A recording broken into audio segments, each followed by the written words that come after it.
regular city council meeting, city council chamber, Grove City Hall, October 26, 2020, 5 p.m. If you would, remember Meyer to lead us in prayer and pledge. Lord, look over our city, over our employees, help us make good decisions for the betterment of the city.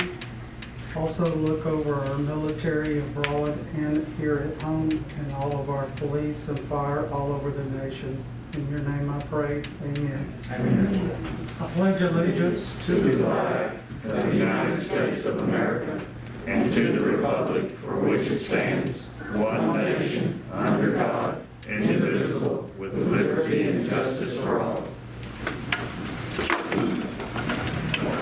Roll call, please, city secretary. Mayor Bailey, Here. Mayor Pro Tem Baden, Here. Councilmember Bourne, Here. Councilmember Collier, here. Councilmember Tyler. Here. Thank you, ma'am. I'd like to welcome everyone to tonight's meeting. First item will be the approval of the minutes of the October 12, 2020 regular city council meeting. Make a motion to approve the minutes from the October 12th city council meeting. Second. We have a motion and a second for the approval of the minutes of October 12, 2020 regular city council meeting. Are there any questions or comments over the minutes? Mayor votes aye.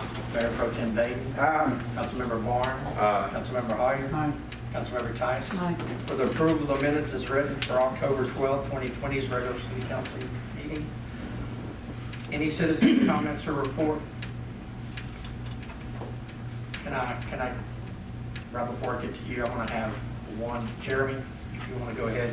Just right after that, I'll take citizen comment. My name is Jeremy Mitchell. I'm with South Tech Surveyors and Engineers. I just wanted to come up briefly and discuss two projects I'm working on behalf of the city for. They're street rehabilitations or concrete curb projects. The project's located over there off of Twin City by HEB. There's two roads that are perpendicular to Twin City, which is Bay and Woodlawn.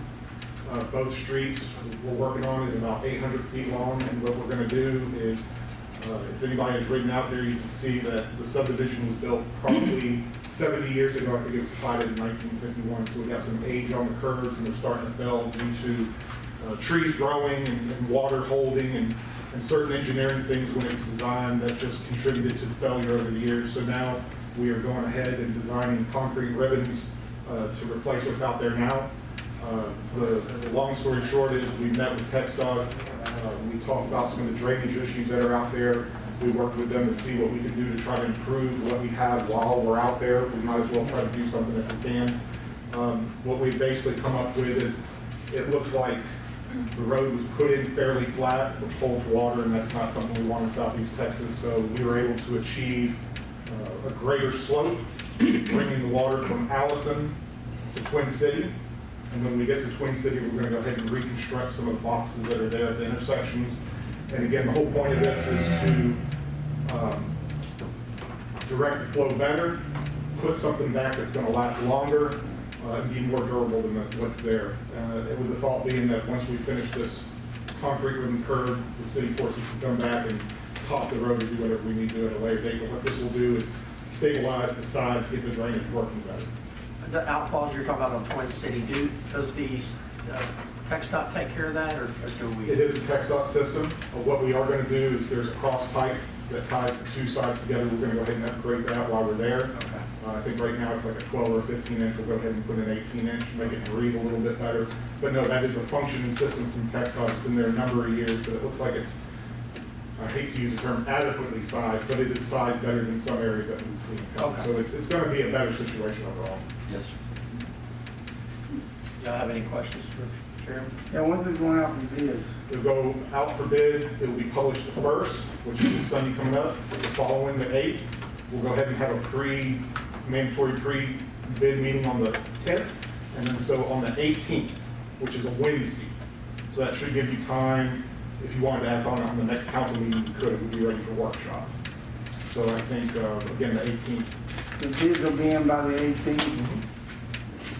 And again, both projects are 800 feet long, and they go from Allison to Twin City. Don't each one's 800 or? Within 50 feet of each other, yes, Yeah. because they run parallel and they're very similar Right, geometries right, and stuff. Yeah, I travel with it. So Yes, that's the gist of it. What we're trying to do is I put a few items in there to try to look at saving money. We have root barriers in there, but we do have mature trees, so once we pull what we need to out, they're kind of established, so there's a few line items that if we want to put them in there, we can. If not, we can take them out. I just was trying to be very flexible with the design so that we can try to optimize the money, basically. Mayor, I have a question. Yes, sir. Could you explain the term ribbon gutters? Sure. What is that? So you don't see as much of it in Southeast Texas as you would maybe see out there in the Austin area, but the thought being is you'll see it in our area in commercial parking lots. So to save money back in the 50s especially, they were trying to make this pretty concrete road, but they didn't want to spend the money. So what they would do is they would line each edge of the road with a concrete strip. Sometimes it was 1.5 feet, sometimes it was 2 foot, and it had a nice little curve to it.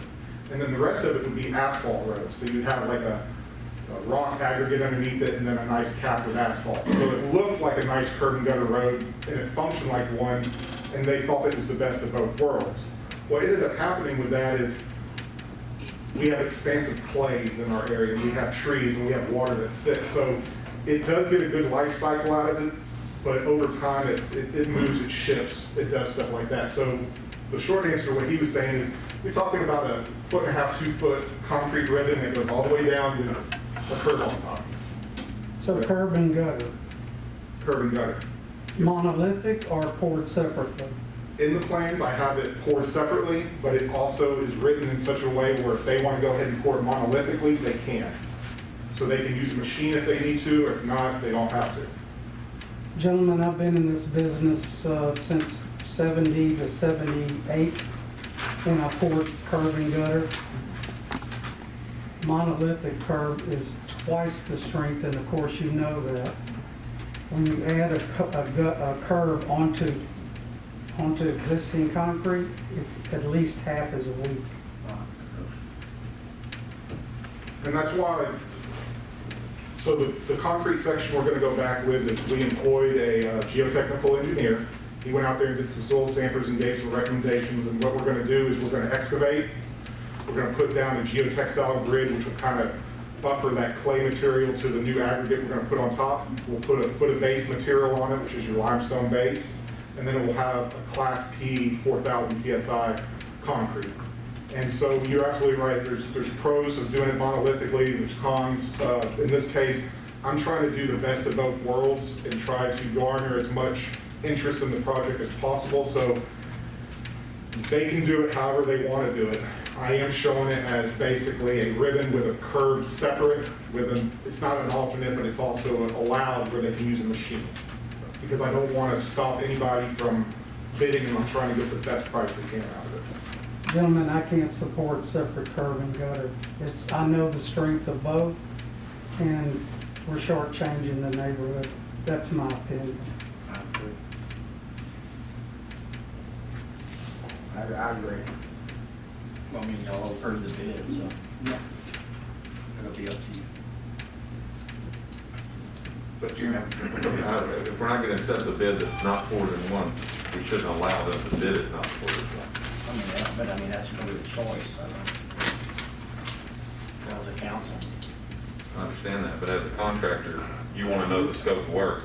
Not, we don't, when you go to a contractor, you don't tell them bid it however the hell you want. You tell them, this is what You can I tell them want. bid it this way and bid it this way. You can say bid an asphalt street, bid a solid concrete street, you bid it both ways. But what he's saying, if we're not gonna accept the asphalt, why make them bid it that way? Well, Kyle said he wasn't going to accept it, you know what I'm saying? So Yes, I understand. And again, it's not two different materials, I know you were using this. Right. It is going to be the same, visually the same. It's the question of do you tie the curb to the bottom ribbon, or do you say you want Or it as to one. one way? Right, Okay. right.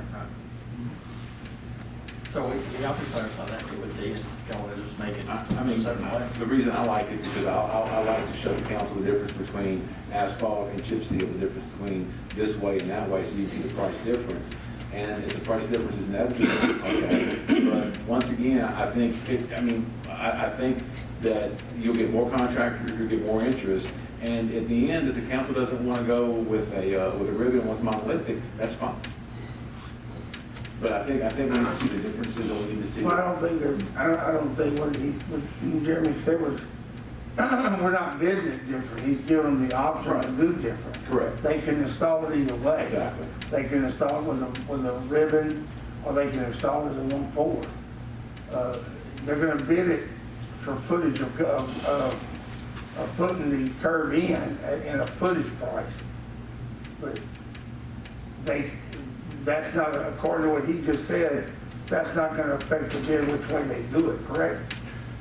The way I kind of have it written is, it can affect it a little bit, but no, you're right, it's going to be a unit bid for stone, it's going to be a unit bid for base preparation, and then again, for the concrete portion itself. Well, yeah, I understand that. What I'm saying though, is they're not gonna come in here and say, it's this much to have a monolithic curb and gutter bond or the curb machine.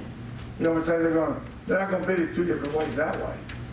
The way it's written in there is there's a note that basically says if you choose to do monolithic, then you're going to have to do an adjustment to price. You know, but I can separate that out if I need to make it clear. That wasn't, see, I I was taking that it was bidding apples for apples, now we're bidding apples for oranges, so I understand that. So, Another question for Yes, you. sir. So is there a life difference on the way they do it? Like how long is it gonna last if you do it one way as compared to the other way? If they do it right, no. In my Okay. opinion, it's going to be very similar. You're going to have a very strong product compared to what's there. The concrete strength have changed a lot with putting some decent rebar into it. A lot of the stuff depends on how you prep your base. That's one of your more important things, especially on like an asphalt road, is more important than concrete. But again, we want to put greater care into the preparation of the base. So if everything's done right, it should run similar. It's just, again, a monolithic, you have it all tied together and you have an L-shaped geometry, and you can make the point that it would be a stronger fall section. But in our particular case, you're gonna have loading from a driveway crossing, you'll have loading, you know, most cars trail a foot or two off the edge. You might have cars that will come and park and bounce upon that curb, and then where Councilman Collier was saying, you know, you can have an issue where it pops or something along those lines. But on a day-to-day, you're not gonna have somebody riding on that foot. It's more to direct the water and Okay. keep a strong line. I do have a question. Yes. What is the profile height and depth of the, compared to what's there now? So they're probably 6 inches by 5 inches, pretty I'm still close. I'm keeping a 6-inch curb. In front of the front face, you'll have 1.5 feet. So I think I went 6 inches wider. I wanted to give a little more for the water to sit in that area. The reason I went with 6 inches is it does a couple of things. It gives it a place for that water to hold up against it. If you do a low profile curve, sometimes the cars want to get up on the curb and into the private property. And then in the case of where we are, since we're such a long run on drainage, usually you stage every 300 feet is a more current way of draining, and we're going a full 800 feet of water. You want to have a place for that water to hit. And I felt more comfortable with a 6-inch raised curve to accomplish that goal. So nothing like the one that was put on our house. I did review that a little bit. It's going to be different than that. No, that's more of a laydown profile. This will be like again, I say traditional, but what you see in parking lot. Closer to what's already there, just Yeah, new and. absolutely. Okay. I might give you a little input, and I think your employee was there doing the tear out. The curb and gutter that came out of that subdivision was that thick. It was on top of dirt and mud. And it had no base under, and it was highly honeycombed. Am I right? It wasn't packed at all. That's what made it fail. That was 70 years ago. and it Yeah, was my fault. yeah, exactly. my question is. I wasn't even born. My question is, as a council, do we want to ask for a stipulation? Do we have it strictly, all bonded together, or do we not? That's the question. mean, that's fine with me. I mean, Jeremy, you have an issue with that at all? However you want it. All you have to do is take that, If that that's, one thing we're in out. agreement with that, I don't see any issue. I like it monolithic. It's the strongest product. Can we at least ask them to give us a price for both? I agree with that, that's what I was saying. I think you'll be, That'll We be gotta good. make sure. I think you'll be very surprised what the scab on the curb would be, the cost. So I think you'll be surprised at the cost, but by all means, Let's just see have how I it don't have a problem goes. with that either. Just do it As both long as we ways. get the- That makes sure each contractor's on the As same. long as we get the, have a choice in the final decision. Yeah. I have a problem, I don't have a problem. Okay, compromise. You did a great job, Jeremy. Gary, I have a question. Sorry you got sick and it's been great. COVID almost got me, guys, I'm but I telling appreciate you. your patience and we're in the home stretch. It's okay, If you have bro. any questions, just give me a call at any And time. Jeremy, after this, Kent's the next one on your list. Yes, sir. Okay. Let's get one out of the way. Thank you. Thank you, Jeremy. Yes, sir. Any citizen comments? You need to state your name and address, please. Mr. Mayor, would it be appropriate to talk about the noise ordinance at this time? That's our next item, so if you want, I'll go ahead. Item 5A will be just to discuss the noise ordinance as it pertains to the church bells in the city of Groves. Yes, sir. My name is Charlie Gellin. I'm a Groves resident, and I'm a member of the First United Methodist Church of Groves. I'm very grateful the city has chosen to not pursue, What's your address, please? pardon, 2401 Friar Tuck. Okay, thank you. Yes, sir. I should have stated that further. I apologize. That's I'm very grateful the city has chosen to not pursue the noise complaint against the church. I want to publicly thank Jonathan Juhan for guiding the church through the legal issues.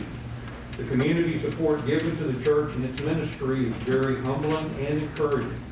It is apparent a traditional Methodist presence is still welcome in Grove. With the congregation, I pray for the city, county, state, and national leaders every day. This is an extraordinarily difficult time to be a representative of the people. I appreciate the tough decisions that you make on a daily basis. I pray in your wisdom you will discern a firm path forward that is fair and equitable to all of us. Thank you for your dedication to our community. May God continue to watch over you and your family. Thank you, Mr. Mayor. Thank you, sir. Thank you. Is there any other comments? Mr. Reeves? I'm Patrick Reeves. Address, Mr. Reeves. This noise ordinance, Address. 4320 Cleveland. And I live real near the church. And it has been a problem for a long time. And I'm not a bad person. I've done my homework. And I didn't just wake up out of bed and go down there and file this complaint. This has been going on over a year and a half. And I have never got anything done with these people. They have just thrown me in the bushes, and they don't want to talk to me. And you know the funny thing about this whole situation? It was turned down almost a year to this date, till June of 2020. It was perfect. It wasn't coming in our house. And when I speak of our houses, I'm speaking of the neighbors close. Now, I don't know what audience y'all trying to get, but you're close. You're hearing it in your home. And this is electronic, digital stuff. And when you understand how that works, how bass sounds just drop real quick. When I go outside, I hear all the high notes. I'm not ashamed of it. I'm not against it. This whole thing started out wrong. And it was misused by the church by telling everybody that this was to shut every church down in this city, not to do their bells. It was nothing about that at all. It was about volume. They had it perfect, and when y'all consider that, you need to consider the close by neighbors. That's all I got. Thank you, Mr. Reeves.